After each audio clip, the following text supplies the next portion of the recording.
Please as forward and towards the center as you guys can, inshallah. So again, as forward and to the center as you can. Just because there might be people towards the back, we need to accommodate.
Given if Sheikh is a little bit late, we'll start with you.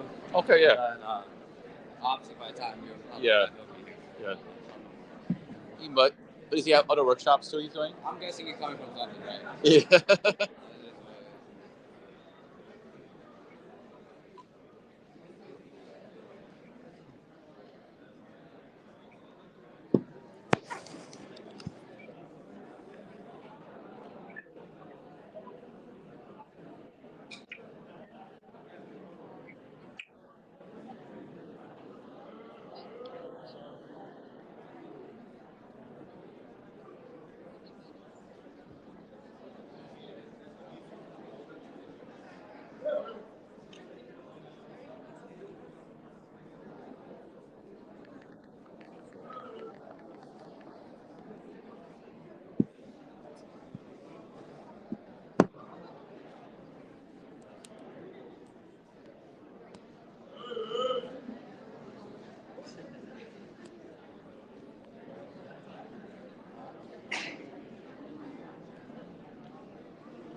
Following to everybody one more time, we have everybody moving forward to the center, so this is when the stragglers come in, they have space to be accommodated. So once again, if you guys see any seats in front of you, inshallah, please move forward.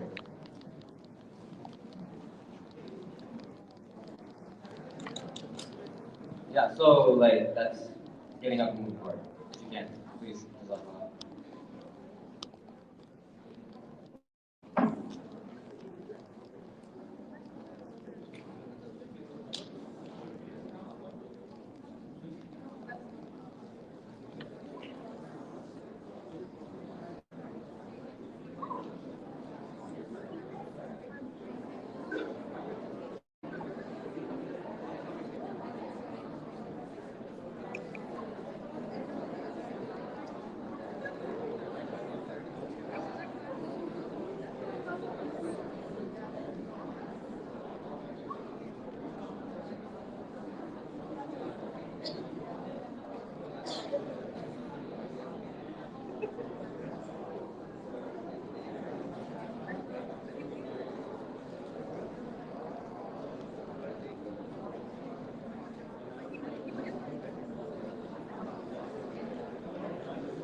Inshallah, one more time as you guys are coming in, we have the brothers on the right side and the sisters on the left. Please move forward as much as you can.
Bismillah.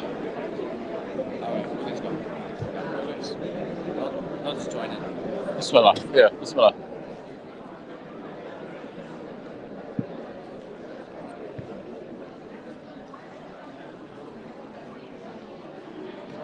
Alright, assalamu alaikum everybody. We're about to get started. Assalamu everybody. I hope you all are doing well. My name is Hassan. I am part of the MSA National team for this weekend. If this is your first MSA National session, welcome. If you have been to a couple, welcome back.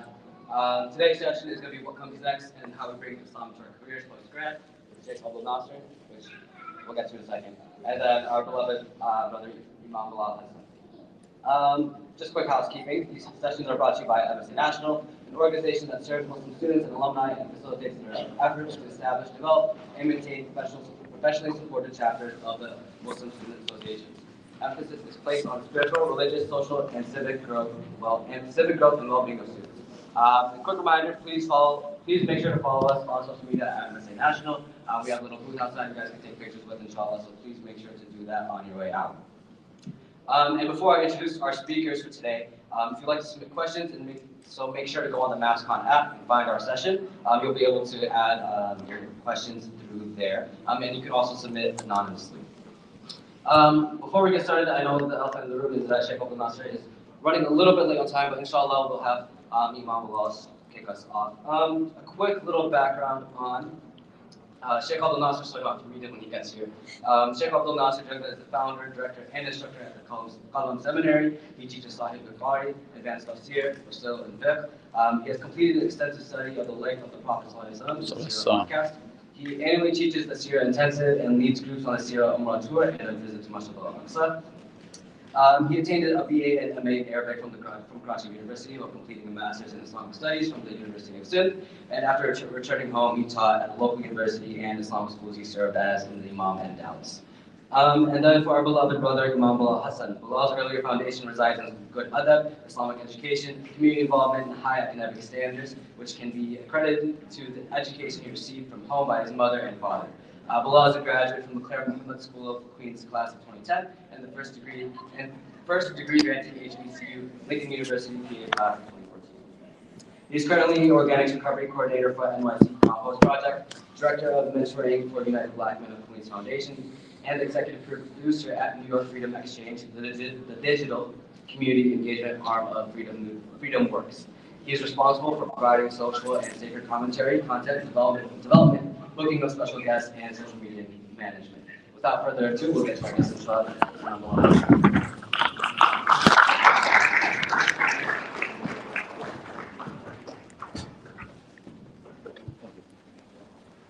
Alhamdulillah. Bismillahirrahmanirrahim.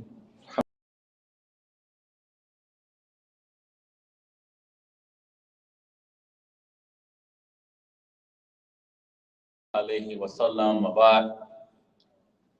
With Allah's name, the merciful benefactor, the merciful redeemer. All praises due to Allah, Lord, O cherisher and sustainer of all systems of knowledge. I bear witness that there's no God worthy of worship except Allah subhanahu wa ta'ala. Highly glorified is He, the Most High. And I bear witness that Muhammad ibn Abdullah, a little over 1400 years ago, is his servant, his messenger, and to see all the prophets, the Khatam Nabi, and what follows the traditional salutation. So please and blessings be upon the Prophet and those who served in the ranks of the Sahaba. Again, Assalamu alaikum wa rahmatullahi wa ta'ala wa barakatuh.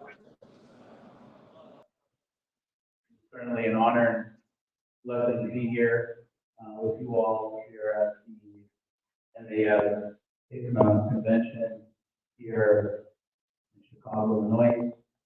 I was here a couple of times as a little kid, the high agencies with annual convention held. A lot about the paradise, so this town is quite so familiar with me. What's next? Well, what's comes next is our topic for this session. I want to have some interaction with the person, interaction here a little bit. When I ask questions, I raise your hand. Say anything. So, how many here are seniors in undergraduate college?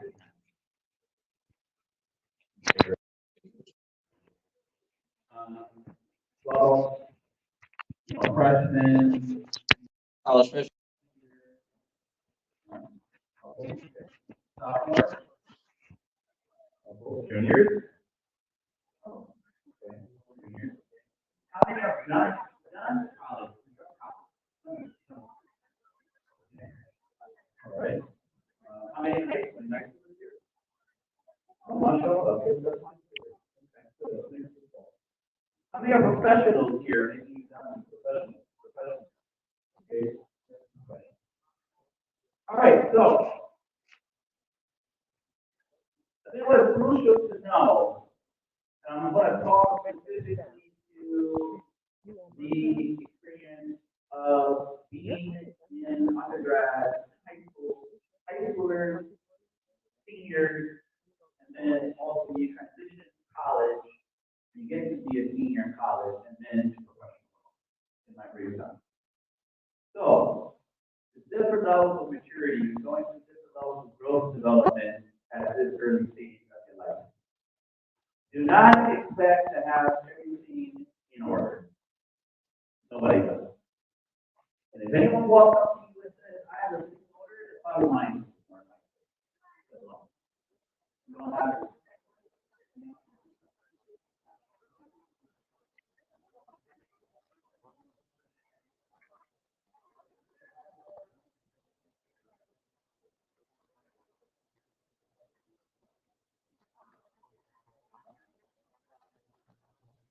you know the challenges and difficulties that you go through, right?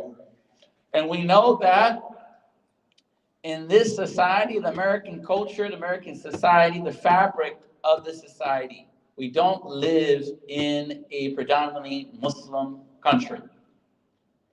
That's crucial to understand because the influences of the world through shaitan, the bad things, can ultimately affect and alter and affect us spiritually, mentally, and even physically. There is a overwhelming feeling that comes on when you are about to approach graduation, your senior year in high school or college. How many of you, honestly, raise your hand, have felt this overwhelming feeling when you're about to graduate? Raise your hand. Okay, very few. Oh. Okay, so let me ask this question. Somebody can just come up. I mean, not come up, stand up. If you didn't feel overwhelmed, what did you feel when you were about to graduate from high school? What did you feel? What was the feeling that you had? Can anyone recount? Who? Relief. Okay, we hear relief. Okay. Anyone else like to share? We hear relief. Anything else? Huh? What was it? Strength? Stress. Stress. Okay. Overwhelming, relief, stress. What else?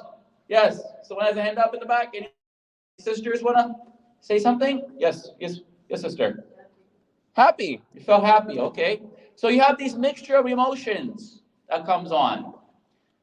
But at the same time, what understand if you feel stressed, if you feel overwhelmed? We remember the verse in the Quran where it says, Hasbunallah wa ni'ma wakil. Hasbunallah wa ni'ma wakil. That we trust, put our faith and trust in Allah to be the best disposer of all of our affairs. That's the first reminder we should remind ourselves at first. Then the other reminder is that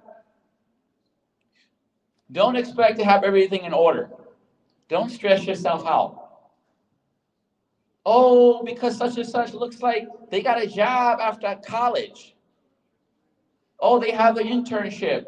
Oh, they're going to make more money than I am. Oh, they're going to get married before I get married. Everyone has a different path, and nobody's path is the same. There's no linear way through life. Everybody goes through different stages. How many of you had a job when you graduated from senior year in college? Raise your hand. Like, as soon as you knew you was graduating, you got a job. Very few people. Very few people. So how does that make one feel? You make me feel, man, I know how I felt.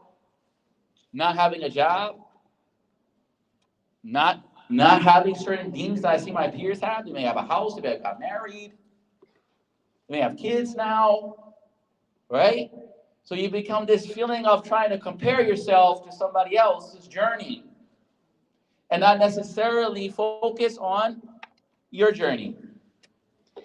So I want us to be reminded that while, yes, it's a stressful and it can be an overburning time to really think about Allah, take your time, develop friendships and mentorship or seek out mentors while you're in college.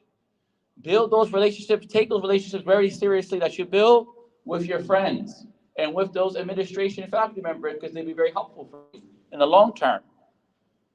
Build a community, stay connected to your community. Don't forget where you came from, your ranks, your masjid, your Islamic center, whatever that may be, because they too may have resources for you, inshallah. So those are some tips and some reminders. The Sheikh is here, so inshallah he's going to give you some more, and inshallah we'll take some more questions at the end. Jazakallah khair. Thank you. Assalamu alaikum.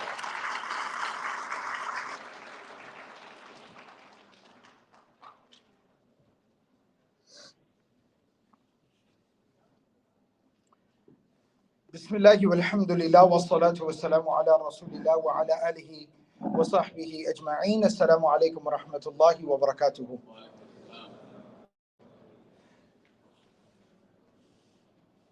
There's a passage from the Quran, Surah number 13, starting from ayah number 19, Surah Al-Ra'd. And I wanted us to go through this passage and kind of walk through it.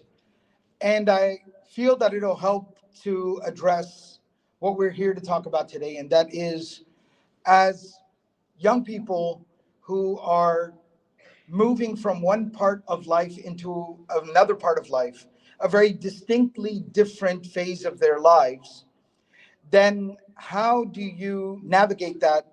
How do you plan and strategize for that in order to be able to achieve success?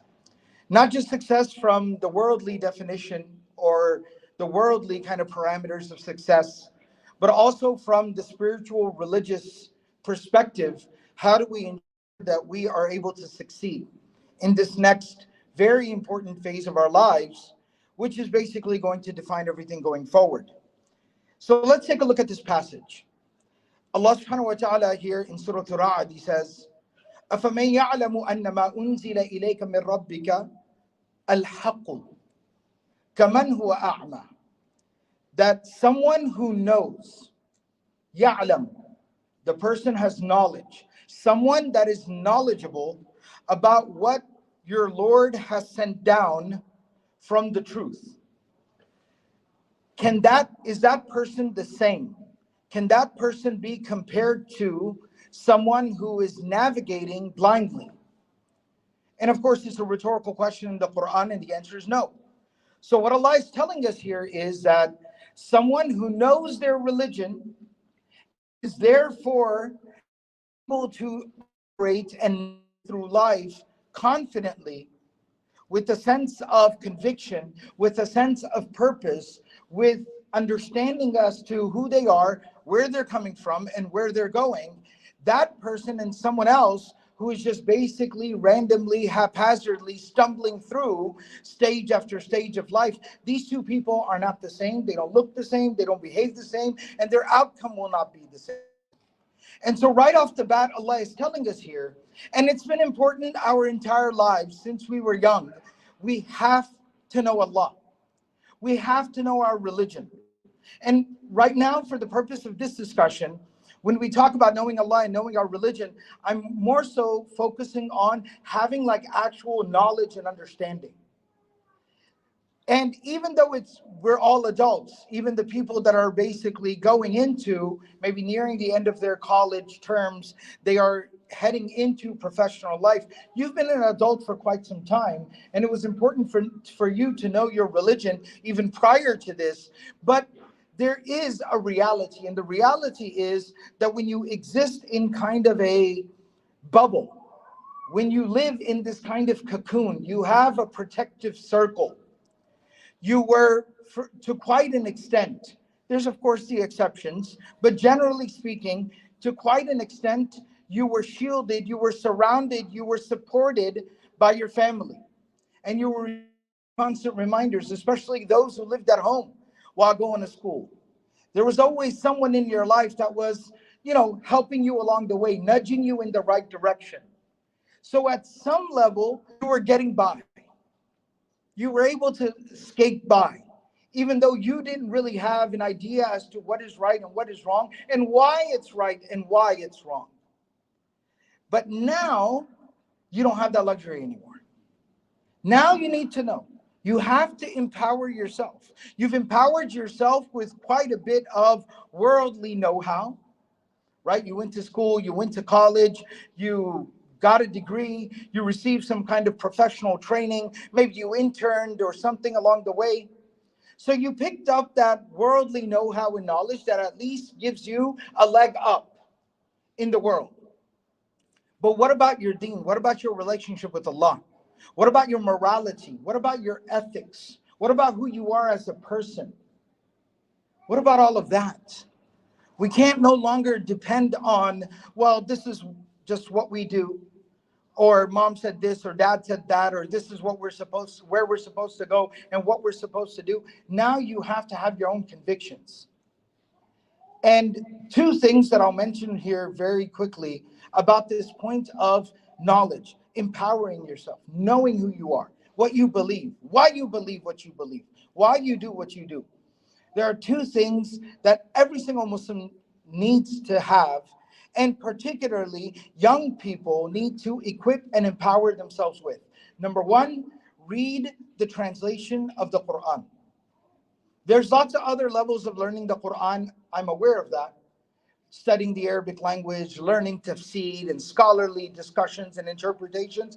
And inshallah, we'll get there. But the bare minimum that I'm saying that you have to take it upon yourself and you have to start making happen is start reading the translation of the Quran. We all need to know, what has Allah said to us? How has Allah defined our lives?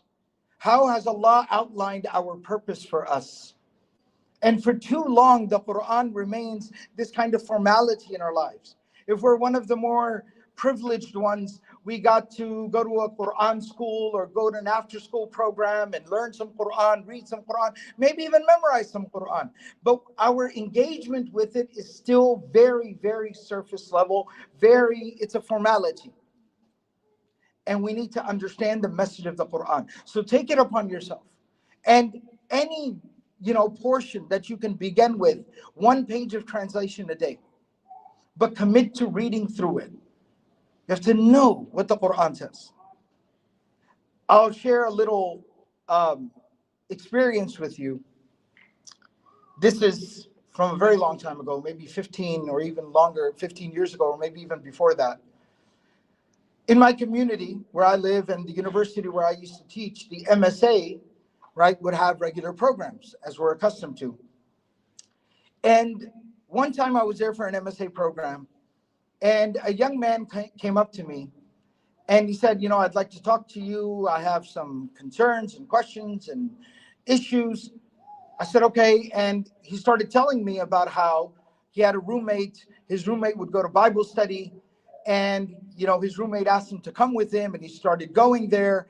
And this was a Muslim young man. And he said that, I'm really seriously considering, converting. And, it's very important to kind of keep your wits about you and not just kind of say what you're thinking at that time, that's the dumbest thing I've ever heard of. But, I remained calm. And so I said, okay. And as I started talking to him, I picked up on something. So I asked him, you've gone to this Bible study quite a few times. He said, yeah. I said, how many people are there? He said, about 12 people, 10, 12 people. I said, okay, I'm not encouraging you to go, but are you planning on going again? Yes, I'm going to be going this Wednesday. So I said, when you go, if you go, do me a favor and then meet me here next week at the MSA program. Ask them how many of them, and some of the things he mentioned was they seem to have such conviction and such strong belief. And that's really convincing to me, and I don't feel that. I've been a Muslim my whole life. I grew up in a Muslim family. I went to the masjid with my parents. I don't feel that, and they have that kind of conviction and belief, and that's what I'm attracted to. That's what's drawing me, pulling me. So I said, okay, ask them the next time you go, if you go, how many of them have read the entire Bible cover to cover? And when he went and he came to see me next week, and that tells me that the brother was sincere. He's just trying to figure things out.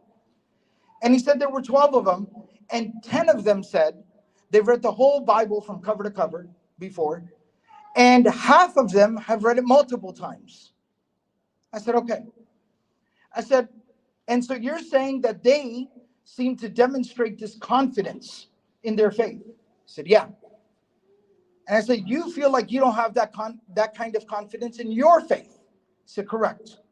I said, how many times have you read the Quran from cover to cover? And he said, none. 0. Let alone translation. So I said, do you see my point here? He goes, yeah, you're making a fair point. So I said, don't you think you should try this first? So I gave him a translation of the Quran. I came with it, prepared. I gave it to him. And I said, read this from cover to cover. Don't make any kind of rash decisions. Just read this first. Give it a chance. A few weeks went by, and for whatever reason, maybe they had a different speaker at the MSA program. I don't remember why I didn't end up going to the program again. But the masjid that was nearby, about 10, 15 minutes away, I was giving the Friday khutbah there. And while I'm on the mimbar giving the khutbah, I saw that young man in the masjid, in the khutbah, in Jumu'ah. And it kind of struck me, he's here. So I kind of paused for a second and then continued on. After Jumu'ah, I darted to him, sought him out, pulled him over to the side, and said, how are things going? And he said, everything is perfect. So what do you mean everything is perfect? Your question. He said, no question. I said, you already finished reading the whole Quran? He said, no, I didn't. I'm still doing it, but I'm barely like just a little bit into it. But the moment he started reading the meaning of the Quran, he interacted with the message from Allah, problem solved. He's like, I believe this. This is amazing. Everything I've done my whole life, everything I've heard my whole life, everything I've seen my whole life, it all clicked and made sense. You have to empower yourself with that knowledge. Otherwise, every little question will trip you up. Or you can empower yourself and have the answers in your heart. So that's number one, read the translation of the Quran. Number two is learn the life of the Prophet sallallahu alaihi wasallam. And again, the life of the Prophet sallallahu alaihi wasallam, just like the study of the Quran, I said there's higher levels. With the life of the Prophet sallallahu alaihi wasallam, it's as extensive of a study as you want it to be. These are seas without shores. There's no end to them. One work of the Seerah by Allama Salihi, Subulul Huda wa Rashad, has 13 volumes and over 8,000 pages. And that's just one work. So this is very extensive, but what I'm talking about is take even a very basic book, a work of the Seerah, Prophet of Mercy. It's in the English language by Abu Hassan Ali al-Nadwi, rahimahullah. He was a scholar and a philosopher of the previous century from India, a historian, a scholar. Just read through one work, or even listen to a series. Go on YouTube, start listening to a series on the life of the Prophet sallallahu alaihi wasallam. Go listen to a podcast on the life of the Prophet sallallahu alaihi wasallam, Seerah. But we all need to know the message of the Quran and the life of the Prophet sallallahu alaihi wasallam. That's number one. إِنَّمَا يَتَذَكَّرُ أُولُو الْأَلْبَابِ. Allah subhanahu wa ta'ala says, the people who reflect, the people who understand are people of intelligence, people who use the faculty of their mind that God gifted them with. Allah did not give us this brilliant mind just to learn engineering or math or biology or whatever else that we've been studying. Allah gave it to us to figure out what is our mission, what is our maqsad, what is our purpose in life.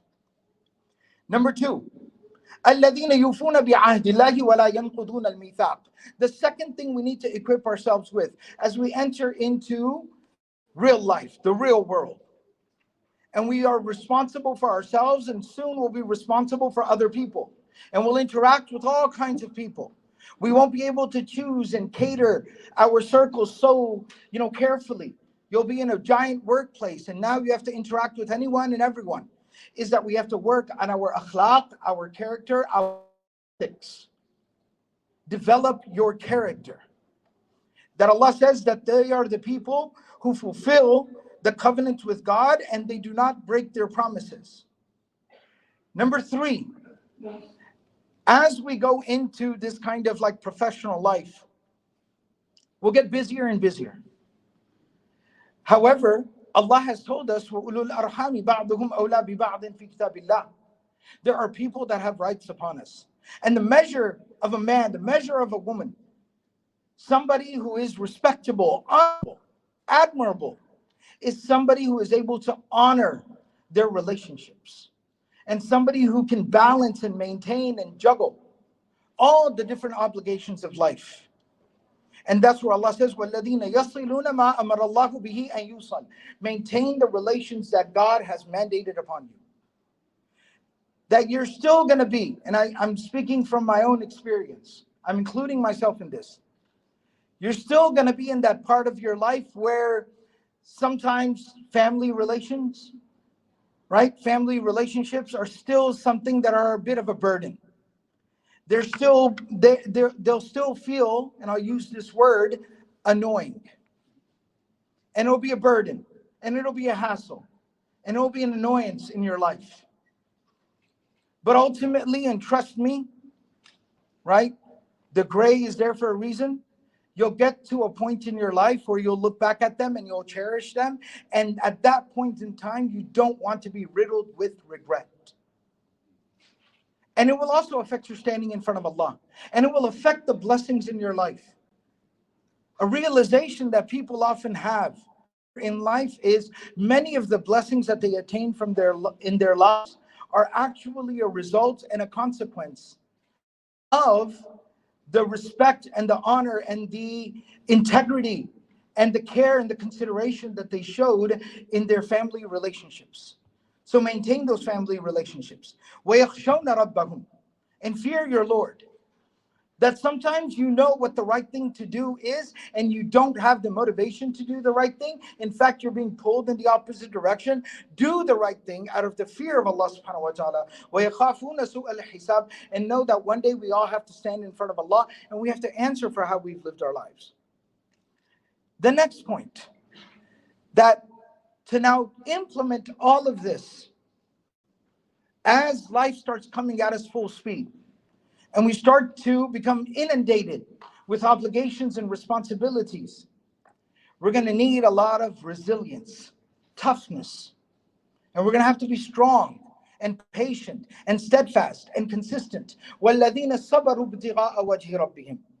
That those people who are resilient and strong and patient and steadfast, pleasure of their Lord.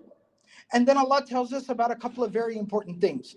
As you go into professional life and now you are responsible for yourself completely and totally, there are two things you learn to manage. And these two things can be a source of profound good and righteousness and khair. And they can also be the cause of the downfall of a person. You have to learn to manage your time and you have to learn to manage your money. Manage your time and manage your money. In terms of managing time, this is going to sound very cliche. That doesn't mean that it's not true. It sounding cliche, or the fact that I've heard it before and that my parents are nagging me constantly about this, doesn't mean it's not true. وَأَقَامُوا الصَّلَاةِ. The way to learn to manage our time and be productive with our time and be responsible with our time, which will always be a work in progress. Nobody's perfect, as evidenced by the fact that I was late here today. All right? I'm well aware of that. And my mom will probably call me after this, right? So we have to learn to manage our time, myself included, all of us. Aqamus salah. And the establishment of the 5 times daily prayer is a very powerful, of course, it's a worship of Allah, but it's one of the profound benefits of establishing the prayer in our lives is that it helps you to manage your time and your schedule. And number 2, وَأَنْفَقُوا مِمَّا رَزَقْنَاهُمْ سِرًّا وَعَلَانِيَةً. And spend from that which Allah has given us. That realize as we start to make money, and there's a sense of independence, there's a sense of almost kind of ownership that develops, all of this was given to us by Allah. I recently, just 2 weeks ago, we conducted a fiqh of zakat, a zakat workshop at the Qalam campus in Dallas. And one of the profound realizations there was that sometimes, again, and this is kind of an unfortunate and unintended consequence, being privileged and blessed enough to come from a very loving and caring family. One looks after one another, and your parents take care of you. that people enter into professional life and they start earning money and they're not aware of the financial obligations that are due upon them. You have to give zakat al-fitr in Ramadan. You have to take out you have to take an assessment of your assets. Then you have to calculate your zakat. And then you have to disperse your zakat properly, dutifully, punctually. The obligation. And there are so many ahadith of the Prophet ﷺ that talk about the kind of evil that befalls a person and the misfortune that occurs in a person's life when they do not fulfill the obligation of zakat, giving their charity. So this is again something that will help us manage our money, because now you're keeping track of how much comes in, how much goes out, how much you spend, how much you save, how much you invest. It's again, the main purpose is to fulfill the obligation of Allah, please Allah, and help those in need. But a very beautiful wisdom and benefit that comes as a consequence of practicing our zakat, zakatul mal, is that we learn to manage our money and we are conscious of how much we're spending and how much we're earning. So Allah emphasized it here. وَيَدْرَؤُونَ بِالْحَسَنَةِ السَّيِّئَةِ. And then comes a very important lesson. As we enter into this kind of professional life and we start to live on our own and manage ourselves and be in all kinds of different places and spaces, interacting with all kinds of different people, we have to travel by ourselves for work, we have to network, we have to meet with people, talk to people, do all kinds of things. And it puts us in all these different positions. And many of those positions at times may involve or may possibly lead us to compromises in our morals, in our ethics, our faith, our religion, our deen, our Islam. And we need to navigate that properly. But one of the initial kind of initiations that we're going to receive into that adult life is the first time that we slip up. The first time that we make a mistake. The first time we do something that we know is wrong. And it will, and I'm going to speak honestly here, not what it should. I'm just going to talk very honestly about what it will feel like in the moment. It will be demoralizing. It will be so gut-wrenching. It'll be like a punch in the gut. You will not be able to look in the mirror. You will hate yourself. You'll be so ashamed and embarrassed. But that's why Allah reminds us that if we let that feeling overtake us and overcome us, then we've fallen into the trap of shaitan. That's shaitan setting a trap for you. And you just got caught in the trap, you got snared, and then it makes it even more difficult to get out. In that moment, the Quran tells us, وَيَدْرَؤُونَ بِالْحَسَنَةِ السَّيِّئَةَ. That repel, react to the sin that's been committed, the wrong thing that's been done, the betrayal that you feel like you've made to yourself, to Allah, to your family, by doing something good in response to that. You won't feel like it. I'm telling you, you're not going to feel like it. But that's the moment to remember what Allah said. And muster all of your strength. And just stop thinking in that moment. And go walk up to the sink, make wudu, put down that prayer rug that's been collecting dust, and pray to Allah subhanahu wa ta'ala. Put your face down on the ground in front of Allah. You went somewhere last night you shouldn't have gone, and you feel like dirt in the morning. Then, the next day, go to the house of Allah, go to the masjid.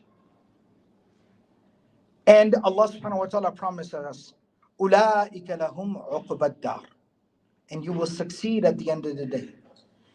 And what does the eternal success of the hereafter look like? Jannatu adnin, the gardens of the eternal paradise. Yadkhulunaha, they will exist therein for all of eternity. وَمَنْ صَلَحَ مِنْ آبَائِهِمْ وَأَزْوَاجِهِمْ وَذُرِّيَّاتِهِم, and they'll be reunited with their righteous family members. مَلَائِكَةُ يَدْخُلُونَ عَلَيْهِمْ مِنْ كُلِّ بَابٍ, and angels will be entering upon them from every gate and every door. One hadith of Bukhari says, one palace of paradise will have 70,000 doors, 70,000 rooms. And at each door, there will be 70,000 angels welcoming that person, congratulating that person, appreciating that person. Salamun alaykum, salamun alaykum. Welcome, welcome, welcome home. Bima sabartum. It wasn't easy, and you weren't perfect, but you strived and you struggled. You were resilient and you fought, and you made it here. فَنِعْمَ عُقْبَ الدَّارِ, and today, the final victory is yours. May Allah subhanahu wa ta'ala grant us the ability to be able to live a life of meaning and purpose. I want to summarize this very quickly. Take care of your salah. Learn to manage your time. Give your charity. Learn to manage your money. Read yourself about your religion. Maintain your family relations. Learn to have boundaries with other people. Boundaries are very important and healthy. And seek out a community, because we cannot do this alone.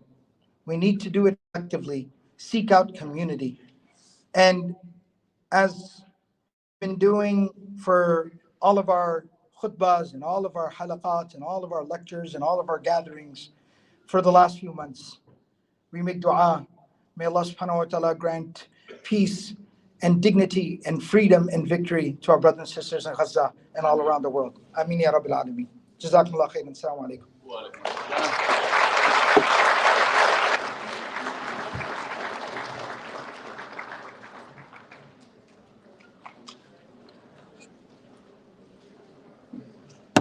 So before you guys head out, we have a couple minutes for Q&A if you guys would like to stick around. We have time for a couple questions. All right, looks like if you guys want to stay seated, please. We have a couple minutes for Q&A, just so we don't have a whole ruckus moving outside. Just to kick off Q&A very, very quickly. One. Okay. So we have a question. How can we read the Quran in English even if I don't understand the full context or meaning behind it? What tafsir did you give to the young man? Any that you would suggest? So the first step I would recommend, so just to explain a little bit of terminology, there is something that we call tarjama, which is basically a translation. It's essentially still an explanation of the meaning of the Quran, but in as few words as possible. That's translation. Then you have tafsir. Tafsir is exegesis. It's a more detailed explanation and exploration of the meaning of the Quran. Tafsir can be very overwhelming, and it can be very lengthy and tedious. So the first step I recommend is reading the translation. There are many, many translations that are wonderful. One translation that I recommend, and I feel comfortable recommending, is a translation by Professor Abdul Halim. He's a remarkable scholar of the Quran, based out of London. He's very elderly. We make dua that Allah gives him health and Allah preserves him. And he's written a translation of the Quran. It's published by the Oxford University Press. It's a very common translation. So if you go search translation of the Quran and then you search Abdul Halim, Oxford University Press, you'll find it in any case. And that's one that's very easy to access, and you'll easily find it online, and I recommend it. Jazakallah khair. One last question. How can we make sure that we have the right or strong intention with the career that we are working in? For an example, working in therapy. So when it comes to having the right intention as we embark on a career, there's two things. There's a niyatul amma wa niyatul khassa. There is a very general kind of intention that we need to have, And that general intention is the same no matter what we do, and that is that we do it for the sake of Allah, we do it to please Allah subhanahu wa ta'ala. But to be more specific, that requires a little bit of figuring out of our circumstances. And different people in different positions, in different communities, in different places, in different walks of life are going to figure out and find out different kind of more specific intentions that they can make that would make a noble effort. I'll give a couple of examples. You gave the example of somebody who's going into the field of psychology. So making the intention at that time that I specifically want to help young Muslim people that are vulnerable, that are struggling, that are suffering, and I want to help them gain confidence so that they can live their lives in a healthy, productive way. That's the intention. My younger cousin, he became a lawyer. And while he mostly works on contracts and very corporate kind of law, I had the same conversation with him. And that's why he took it upon himself to volunteer a certain number of hours every single week in a legal clinic where they work in, underserved neighborhoods. And they go there and they provide free legal consultation and services to people in those communities who desperately need that help. I went into medicine. Right? Surprise. So I have a friend who went into medicine, and same conversation. That while he's got a very specific specialty, right? He operates and removes tumors from inside of people. It's a very specific, nuanced kind of specialty. However, again, that same conversation was there, and now there's a certain number of hours every single week that he donates and he commits, and he sits at the free clinic that is that happens at the masjid every single week, where everyone and anyone is welcome to come and get some medical help and advice, and he commits that time, right? So those are the kind of more specific intentions that we definitely can make in order to make this a more noble endeavor and a righteous cause, inshallah.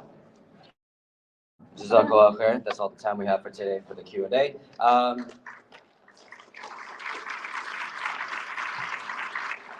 Before we get going, quick reminder about the March for Gaza in Washington, D.C. on January 13th. Please be sure to check out our booth. We're giving free headphones, free Beats headphones if you tag International 1866 Nasiha. Our first MSA session is tomorrow at 10:30 a.m. with Dr. Nathir Rahman and Bilal Inshallah, see you guys soon. Jazakallah khair. Take a picture. Can we take a picture?